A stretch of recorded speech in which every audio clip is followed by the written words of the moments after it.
Assalamualaikum warahmatullahi wabarakatuh. Saya Rika Yuni Astuti, NIM 1910106013 dari kelas A Prodi S1 Profesi Bidan Universitas Aisyah Yogyakarta. Di sini saya akan menjelaskan tentang siklus menstruasi. Siklus menstruasi adalah perubahan dalam tubuh wanita, khususnya pada bagian organ reproduksi.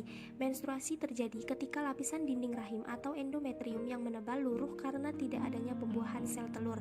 Siklus menstruasi pada tiap wanita berbeda-beda, bisa terjadi antara 23 sampai 35 hari. Namun rata-rata siklus menstruasi adalah 28 hari. Hormon yang terlibat pada siklus menstruasi, yang pertama ada hormon yang dihasilkan dari hipofisis, yaitu yang pertama ada FSH yang berfungsi untuk memacu pertumbuhan folikel dan sekresi estrogen. Jadi FSH ini dikeluarkan dari hipofisis atau dikenal dengan pituitari, masuk nanti ke pembuluh darah dan yang menjadi targetnya yaitu ovarium. Kemudian yang kedua ada LH, berfungsi untuk memacu terjadinya ovulasi atau pengeluaran atau pelepasan oosit sekunder dari ovarium. Lalu hormon yang berasal dari ovarium, yang pertama ada hormon estrogen, berfungsi untuk menebalkan endometrium. Jadi dihasilkannya di folikel ovarium, tetapi akan mempengaruhi terhadap organ reproduksi termasuk uterus, yaitu dengan cara memacu pertumbuhan endometrium. Selain itu juga mendorong lapisan mukosa di seluruh organ reproduksi. Tetapi estrogen ini akan menghambat pengeluaran FSH. Kemudian yang kedua ada progesteron, yang berfungsi untuk menebalkan endometrium, tetapi dikeluarkan memang setelah terjadi ovulasi. Selain itu juga berfungsi menghambat pengeluaran LH.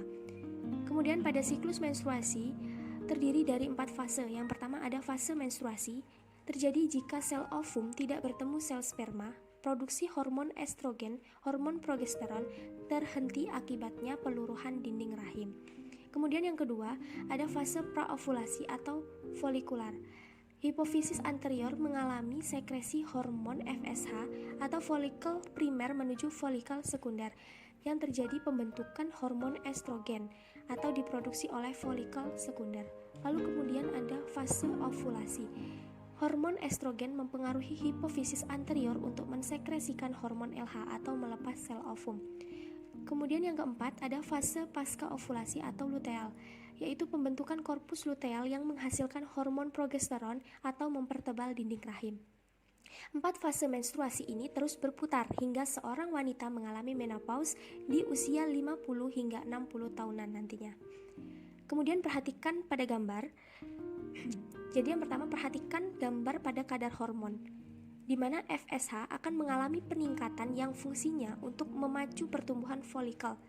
Kemudian saat mengalami pertumbuhan folikel, maka estrogen akan dikeluarkan dan jumlahnya akan meningkat. Pada saat estrogen meningkat, justru FSH ini menurun.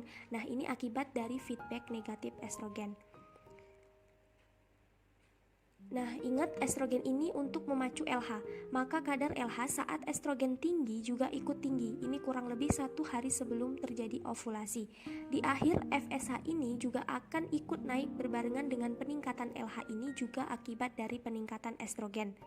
Kemudian progesteron ini tadinya fungsinya untuk memelihara penebalan endometrium, juga kemudian juga berfungsi untuk menghambat pengeluaran LH.